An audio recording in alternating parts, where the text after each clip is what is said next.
A conflict between any brother,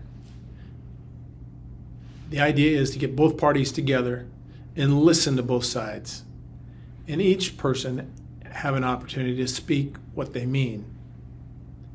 That way feelings don't get hurt, and conflicts can be resolved by listening to each other. Our Masonic organization is made up of many powerful personalities, and at times there are disagreements. And in order to help them overcome these disagreements, I would remind them of their obligation to each other to listen to a brother and find common ground, to agree to disagree, and let them be able to express their opinion and honor their opinion rather than make it a personal attack, make it specific to how we might be able to resolve it. And more importantly, just ask them a simple question: how can we resolve this? As worshipful master, I believe that the success of your year stems from how well you know the brothers within your lodge, their motivations, their strengths, what drives them. Interpersonal conflicts within the lodge should be delegated to the master, who should have enough background knowledge of the people there so it can be resolved in-house. Sometimes they can't be, and they may have to kick it up to the district deputy or something. But I am a firm believer that at the lowest level, it should be person to person.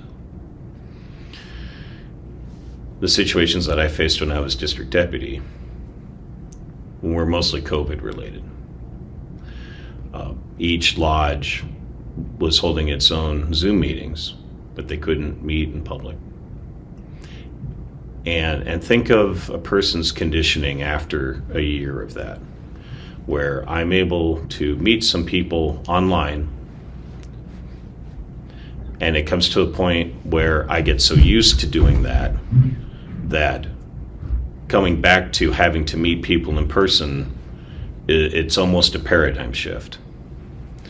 So expand that out to the lodge level, where we have 5 lodges that have only met online and now are trying to come back together personally, and then try to expand that out to the district level, where we're trying to have just even the most basic things like traveling to visit another lodge. That paradigm shift was probably the biggest thing that I had to face as deputy, in trying to not only convince the brothers that it was worth stepping out of the shell, but changing the whole mindset that we had lived in for over a year previously. At the Grand Lodge level, the amount of time to be there personally for individual issues, it's just not going to be there. There's going to be a much heavier responsibility on the district deputies. And I've had the pleasure to know some absolutely outstanding deputies in the past. And with the current training and support that they're getting, I can see that growing in the future. Okay.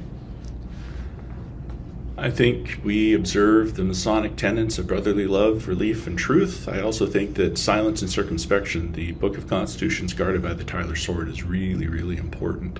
We have to gather the facts first and understand the nature of the conflict.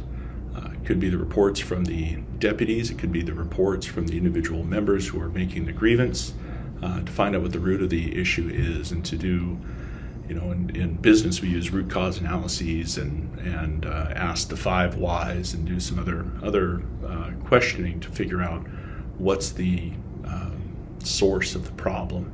And then once you've gathered the facts, you carefully consider the facts, weighing them against our standards, against the code, and you have great people there to consult with on the committees like jurisprudence perhaps, or the people who have gone before you. I think as in the role of Grand Master, you also can consult with the past grandmasters. It's just like when you're a deputy, you have a deputy resource team to help get you through some of the sticky stuff, to give you advice. But gather the facts first, rely on the advice, rely on the structures that you have, such as the code and the committeemen and the good work that they do, and adjudicate as best you can.